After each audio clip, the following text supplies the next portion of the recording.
1987 एक कहानी है साउथ अफ्रीका की, जब पेरू से एक फ्लाइट लैंड करती है। फ्लाइट ऊपर जाती है एंड इसमें कुल मिला के 86 पैसेंजर्स बैठे हुए थे।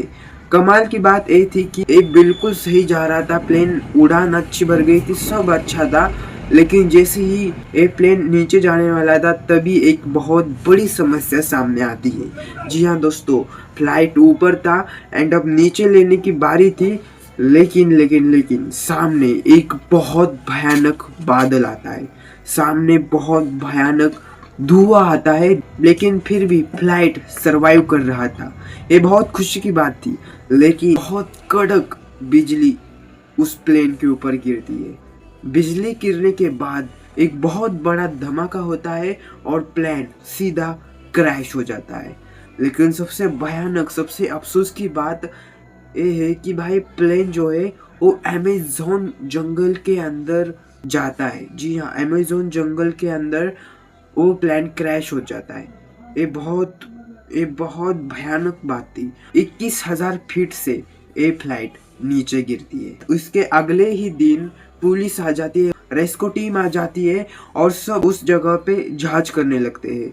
वहाँ पे पैसेंजर के कपड़े पड़े हुए होते हैं, ब्रीफकेस पड़ा हुआ होता है। और लेकिन सबसे अफसोस की बात, एक भी पैसेंजर वहाँ पे नहीं मिलता। तो बहुत जांच करने के बाद ये माना जाता है कि जितने भी पैसेंजर उस फ्लाइट में बैठे थे वो सब मारे गए हैं। इसके वजह से और भी देर वहाँ पे पुलिस नहीं रुकती, क्योंकि अमेज़न जंगल था।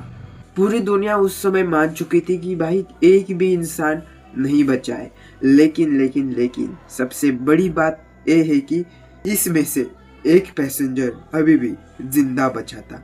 जी हाँ दोस्तों, सुनने में बहुत यूनिक लग रहा है, लेकिन अभी भी एक पैसेंजर जिंदा था एंड वो पैसेंजर अमेज़न जंगल के एकदम बीचों बीच था और ये पैसेंजर एक लड़की थी। जी हाँ दोस्तों, सब पूरी दुनिया मान चुकी थी भाई, सब कुछ इस घटना में सब कुछ ऊपर जा चुके हैं, तो कोई जांच नहीं कर रहा था। रेस्क्यू टीम ने भी ये ऑपरेशन बंद कर लिया था एंड इसके फैमिली ने भी ये तय कर दिया था कि हमारी लड़की इस दुनिया में नहीं रही, ये तय कर लिया था। लेकिन भाई वो लड़की अभी भी अमेज़न जंगल के बिल्कुल सेंटर में थी। इस लड़की का नाम था गाइस झुरेनू नाम की ये लड़की थी, जो भाई लगभग 21 फीट से एक सीट के साथ नीचे गिर रही होती है। एंड सबसे अच्छी बात थी कि इस लड़की ने सीट बेल्ट बांधी हुई थी, इसलिए भाई ये लड़की और भी सेफ जोन में पहुंच चुकी थी। जैसे ही ओ सीट एंड वो लड़की नीचे गिरने लगती है तो उस लड़की को बहुत ही ज्यादा डर लगने लगता है। और बाद में इसके बाद जो हुआ वो इनक्रेडिबल था। वो जब हवा में ही थी तब उसको चक्कर आती है, वो बेहोश हो जाती है और जैसे ही वो नीचे गिरती है तब उसको होश आता है। एंड भाई सबसे अच्छी बात, वो लड़की बिल्कुल सेफ थी, उसको कुछ भी नहीं हुआ था। बस बारिश की वजह से वो भीगी हुई थी। इस लड़की को बस अपने लेफ्ट आईज में प्रॉब्लम हुई थी, उसकी आईज सूजी हुई थी और पैर में भी बहुत ज़्यादा सूजन आ गई थी। लेकिन सवाल ये उठता है कि आखिर ये लड़की इतने भयानक एक्सीडेंट के बाद कैसे बची। चलिए मैं बता देता हूँ।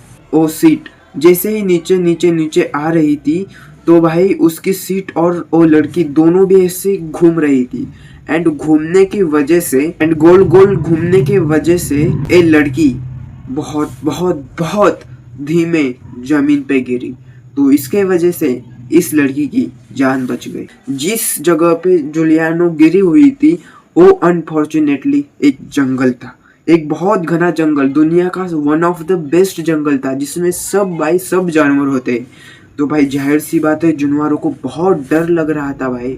लेकिन सबसे अच्छी बात यही थी कि इस लड़की को जानवरों के बारे में सब कुछ पता था, जानवरों के साथ व्यवहार कैसे करना है, ये सब कुछ इस लड़की को पता था। जूलियानो को कैसे भी करके अपने घर जाना था, कैसे भी कर जुलियानो को इस जंगल से एग्जिट लेनी थी। तो इसके लिए जुलियानो जो है वो कोशिश कर रही थी कि इस जंगल से मैं कैसे बाहर जाऊं, ये कोशिश कर रही थी।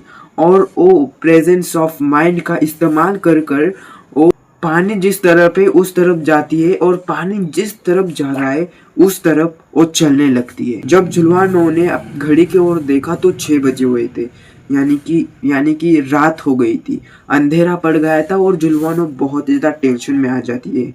एंड उसके बाद जुलवानो इतनी इंटेलिजेंट थी कि जुलवानो को पता था कि इस समय पे मुझे कहाँ पे बैठना है एंड सेफ जगह चुनी जुलवानो ने। एंड जुलवानो सीधे सीधे एक पत्थर के नीचे जाके बैठ गई। जुलवानो इतनी थकी हुई थी कि उसको कब नींद लगी पता ही नहीं चला। बहुत गहरी नींदों में जुलवानो चली गई थी और सुबह होते ही जुलवानो को जाग आती है। सबसे अच्छी बात कि जुलवानो अभी भी सेफ थी। रात के समय में किसी भी जानवर ने जुलवानो के ऊपर हमला नहीं किया था। सुबह उठते ही जुलवानो को बहुत प्यास लगती है तो वो बारिश का गिरा हुआ पानी पीती है। उसके बाद अगली सुबह होते ही डे 2 में जुलवानो ने हार नहीं मानी। जुलवानो छोटे से नदी के ऊपर से चलने लगी। आगे बढ़ने के बाद उसको एक बहुत बड़ी सी नदी दिखती है। जुलियानो उस नदी के ऊपर गिर जाती है और जुलियानो तैरने लगती है। तैरते तैरते तैरते एक जगह पे बैठ जाती है। उसने हार मान ली थी, भाई मेरे से नहीं होगा, लेकिन बाद में उसके डैड की एक बात उसको याद आती है। उसके डैड ने कहा था कि कोशिश कभी हारनी नहीं है। जब तक हमको सफल नहीं मिलता तब तक हमको कोशिश करनी ही करनी है। एंड उसके डैड ने एक चीज़ कही थी कि एक पानी को फॉलो करना है, बस फॉलो करना है एंड उसके बाद आपको कोई तो रास्ता ज़रूर मिलता है अगर आप अमेज़न जंगल में फंस जाते हो।